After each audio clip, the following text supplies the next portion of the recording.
Uy, kaibigan, bakit ka andito? Alam ko na. Gusto mo rin bang malaman kung paano at kung ano ang mga iba't ibang tutorial online? Kung ganoon ay nandito ka sa tamang channel mga kaibigan. So in this channel is nagtuturo ako ng mga iba't ibang mga tutorial online. Ayan, so hello kaibigan. Ayan. So in this video is tuturuan ko naman kayo kung paano mag screen recording sa ating mga cellphone. Kung isa ka sa mga vlogger na ginagawa ko kagaya ko, ayan. So, ito ang best at bagay sa iyo. So, in this video, ituturo ko sa inyo yung top 1 best recommended na screen recorder para sa akin. Ayan.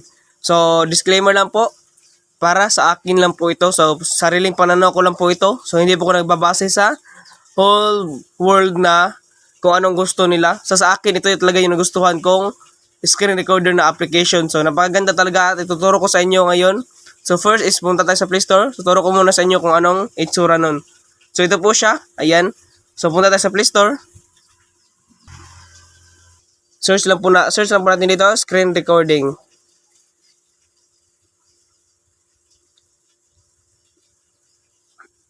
Ayan. So, dito po, marami po mga screen recording.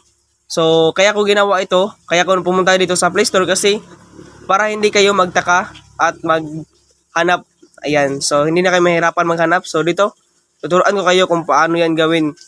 So, dito po, marami dito. Ayan, nakikita nyo naman po, maraming mga screen recorder dito. As you can see. So, ito po talagang gamit ko. So, ito po siya ngayon. So, ayan. So, ito po siya, ito. So, itong may ganito. Isa yan sa mga screen recorder. Kaya ito yung nagustuhan ko kasi madali siyang gamitin. That's why, para sa akin, ito yan talaga yung top 1 best recommended app na screen recorder para sa akin. Ayan, so ito po siya, kaibigan. Ayan. So ito po siya, si screen recorder, video recorder. Ayan. So ito nagustuhan ko kasi meron na po siyang video recorder din. So hindi na kayo mahirapan. At saka yung video niya po is hindi talaga blurred or kahit anong mga medyo bad yung effects yung video na to. So ito is maganda talaga to. So tap lang natin yan. So ito po siya, naka-install po sa akin kasi ginagamit ko po ngayon sa pagbablog. At ito po, as you can see, is meron po siyang ito 62,174 na ratings. Ayan. At yung at yung nagustuhan ko talaga dito is wala talaga siyang negative ratings. So napakaliit lang talaga.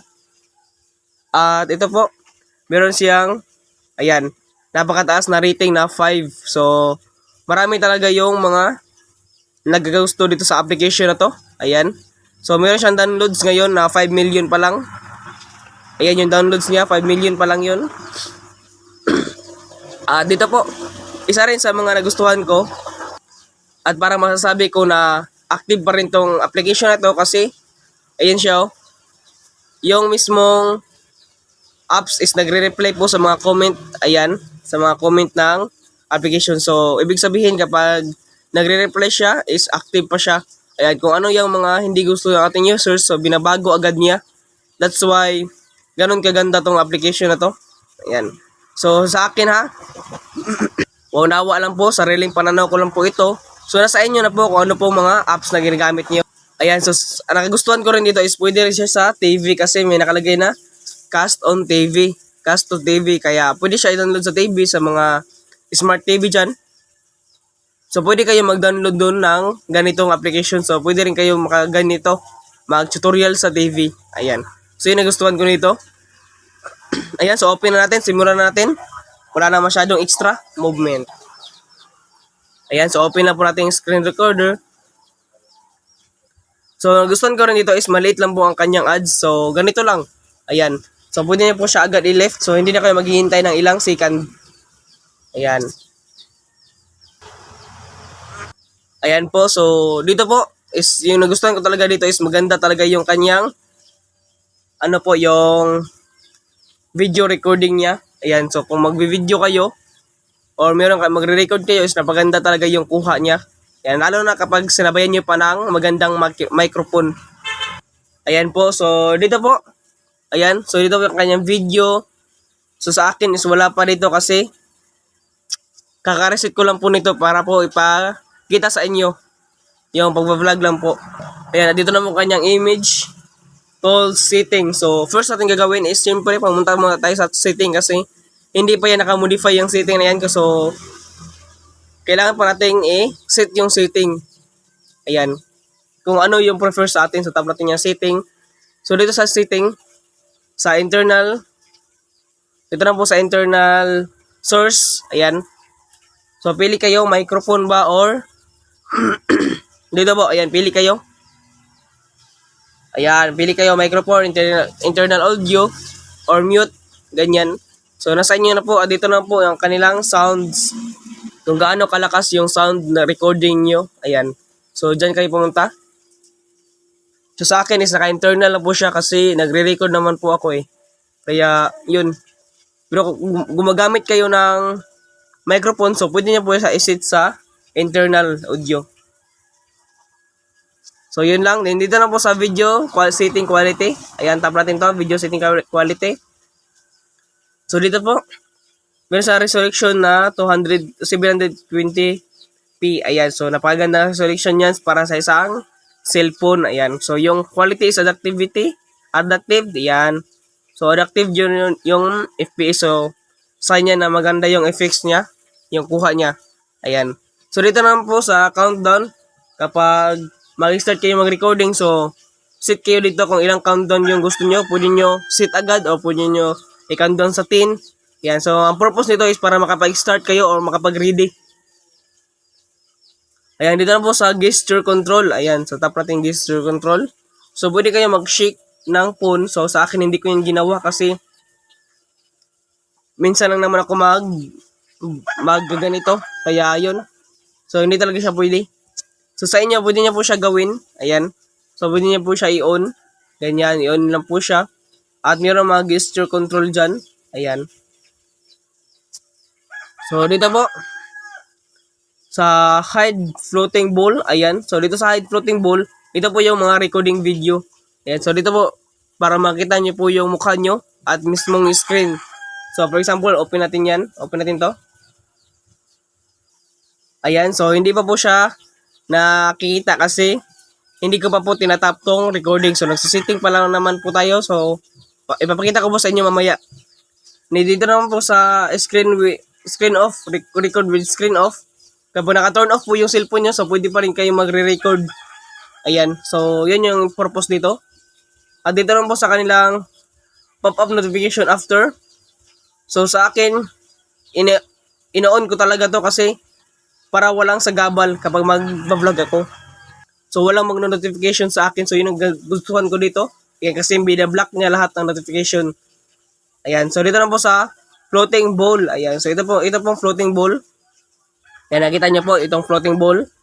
So, ito po siya. Ayan. So, nakita niyo po ito po siya. Ayan. So, ito po siya. Ayan. Ayan. Ayan siya. At kapag itatap po natin yan, so, ganyan yung lalabas. O, di ba? Maganda yung floating ball niya. Ayan po. So, dito. So, ayan. Pag tinatap natin yan, o ganyan talaga nagustuhan ko dito kasi complete po yung kanyang floating ball. Ayan. So, complete po siya. So, ganyan ang ginagawa natin. O, di ba? So, dito na po sa tools.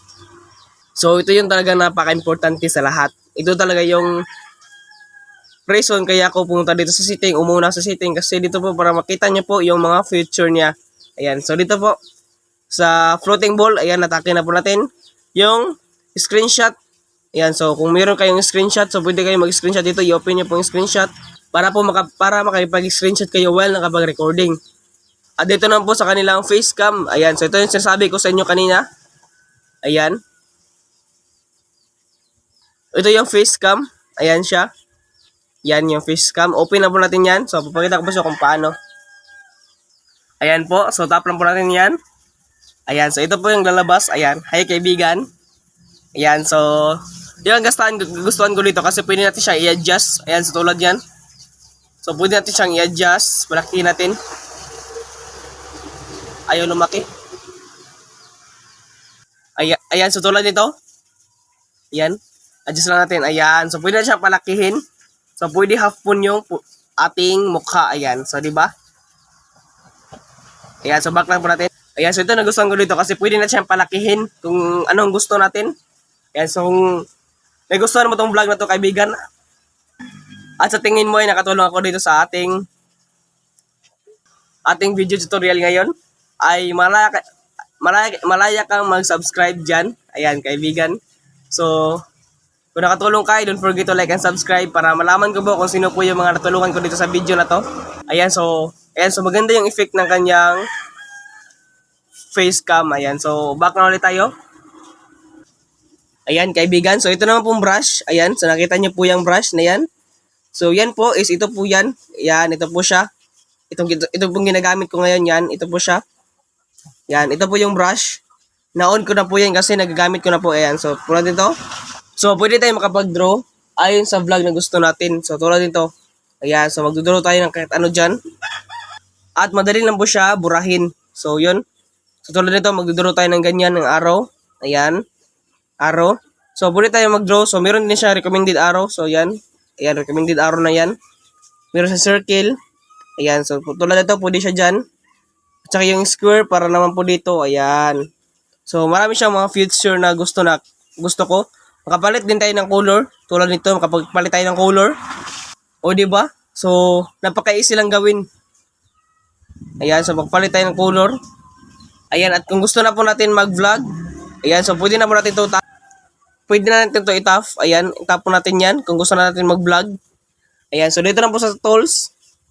Ayan, sa tools po. Dito po sa tools. Ayan, tap natin yan tools. So dito guys, pwede tayo mag-edit ng video. Ayan, so mga video nyo po na dito po nakalagay. So pwede nyo po dito i-edit yung mga vlog nyo. So ito nagustuhan ko dito kasi hindi na kayo mahirapan. So wala nang ibang application or mga other apps na pwede natin puntahan. So kahit dito pwede na tayo mag-edit ng video, photos at compress video. So yung video nyo napakataas, pwede nyo po dito i-compress. Ayan, so para yung MB, less MB na rin siya. Ayan, so yun nagustuhan ko dito. Ayan. So dito po sa image. Sa image lang po, dito po nakalagay yung mga parang in-screenshot natin. So yung sinabi ko kanina na i-turn on nyo po yung screenshot mode. So dito po yung nakalagay. Ayan, so dito po sa video. Ayan. So dito sa video, so dito po nakalagay yung ating mga screen recording. So kapag mag-tap tayo dito, screen record tayo dito.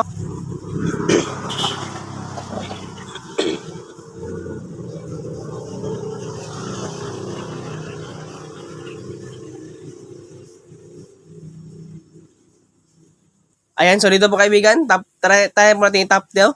Ayan, tap po natin yan. Ayan, so start now lang po natin at mag-screen recording na po agad tayo. Ayan, so start now lang po natin yan. O diba? So yun lang, kadali lang po mag-screen record po dito sa application na to. So kailangan nyo po pala i-turn on to. Ayan, yung notification setting. Ayan, so para makapag-start kayo, so tap lang po natin itong okay. Ayan, so ganun lang po. O diba, napakadali lang. Kaya kung sa tingin nyo is nagustuhan nyo to, i-download na po kayo. And hindi po ito promotion ha. So hindi po na-promote ang application. Ayan. So dito po, thank you sa panonood and God bless. So this is the end of our video. Ayan. Kung dito ka pa rin hanggang ngayon mga kaibigan, ay alam ko nagustuhan mo itong video. Kaya I hope nakatulong to sa inyo mga kaibigan. Ayan, sa little video natin yung tutorial at ngayon. Ay kung nagustuhan nyo ito mga kaibigan at nakatulong to sa inyo, ay tulungan nyo rin ako mga kaibigan. Kaya please subscribe and like my YouTube channel. Ayan. So para lahat tayo ay lumago. Ayan. So thank you. Enjoy and God bless.